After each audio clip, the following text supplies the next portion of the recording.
This is Democracy Now!, democracynow.org, The War and Peace Report. I'm Amy Goodman with Juan Gonzalez. We turn now to whistleblowers and the unprecedented attack they've come under during the Obama administration. Evoking the Espionage Act of 1917, the administration has pressed criminal charges against no fewer than 6 government employees, more than all previous presidential administrations combined. A new film directed by Robert Greenwald looks at 4 whistleblowers who had their lives practically destroyed after they went to the press with evidence of government wrongdoing. They're Michael DeCourt, Thomas Drake, Franz Geil, and Thomas Tam. In the film, Greenwald also interviews government oversight experts and investigative journalists who warn about the chilling effect prosecutions may have on potential whistleblowers and the journalists who help them. This is the trailer of the film War on Whistleblowers, Free Press and the National Security State. I had to do something. If not me, then who? I said, this needs to be fixed. I thought about various investigative reporters that I would try and contact. Once I put the phone down, I was pretty confident that my life would never be quite the same.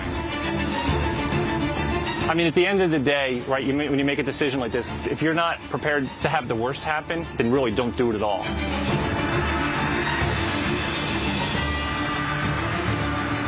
These people face a terrifying situation. Thomas Drake accused of leaking classified information. Agents raiding his home in Howard County. 18 agents, some of them in body armor, had been banging on our front door. Anytime anyone takes a step like that, you know that they've probably got something important to say because they're basically wiping away their career. There are close to 1 million people who have top secret clearance. The Obama administration had cracked down on whistleblowers. They have indicted more people for violating secrecy than all of the previous administrations put together. The number of people who indicated to us they wish they could talk, but they can't because they're so afraid of what could happen to them is a terrible thing for our democracy. So speaking truth to power is now a criminal act. Some of those voices, Thomas Drake and William Keller of the New York Times, as well as Jane Mayer of the New Yorker.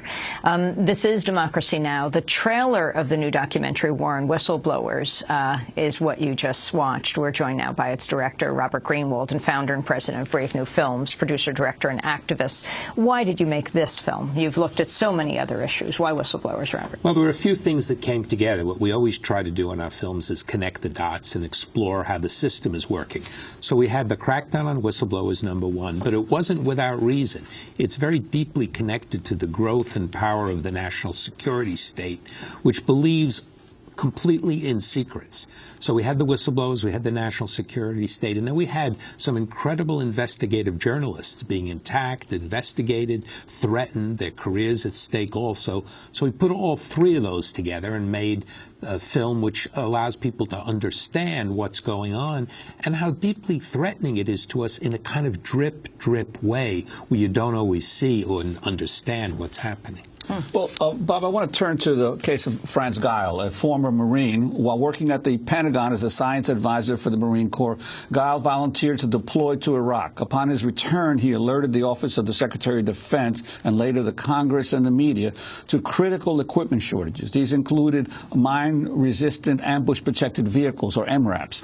Geil's public outcry exposed the fact that the Corps had failed to provide Marines in Iraq with life-saving technologies. Yet Geil has been the target of years of retaliatory investigations, workplace harassment, including the elimination of meaningful duties and the extended suspension of his security clearances. In this clip, Geil explains why he made the fateful decision to save lives by requesting MRAPs to replace Humvees in Iraq. Journalist Seymour Hersh is also in this clip. I had to do something. If not me, then who? And if not now, then when? It was one of those situations.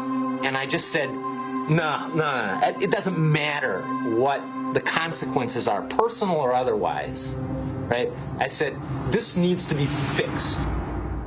Whistleblowers are just people who said there's something more important here than my boss or the general or the admiral or the president. The most common vehicle used was the Humvee. They were never built to withstand weapons that the insurgents were using, these IEDs. The estimates are that about 1/3 of the casualties in Iraq were due to Humvees. Hundreds of Marines were tragically lost, and probably thousands maimed unnecessarily. So I said, let's replace the Humvees with what are called MRAPs, mine-resistant ambush-protected vehicles. The MRAP was bound to save lives. That was Franz Geil on the clip from War on Whistleblowers, Free Press, and the National Security State.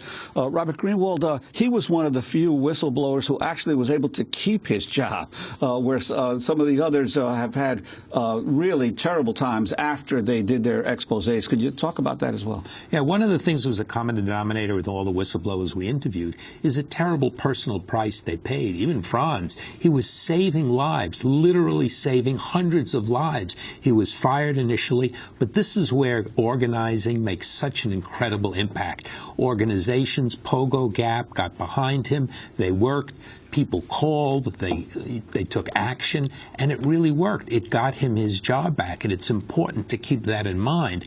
The other cases were horrific, and what is happening over and over again is the Obama administration and previous administrations are literally shooting the messengers, punishing the whistleblowers, trying to pass laws that make it harder for whistleblowers. And look, the only way we find out about the national security state is by these people coming forward. Robert Greenwald, part 2 of this conversation as we go through the whistleblowers. We'll post online at democracynow.org. The new film is called War on Whistleblowers, Free Press and the National Security. Thanks so much for watching this report from Democracy Now!, your daily independent global news hour. We don't accept advertising or corporate funding, but rather rely on donations from viewers like you. Please make your contribution by visiting democracynow.org. We need your support today to keep bringing you this hard-hitting, in-depth reporting.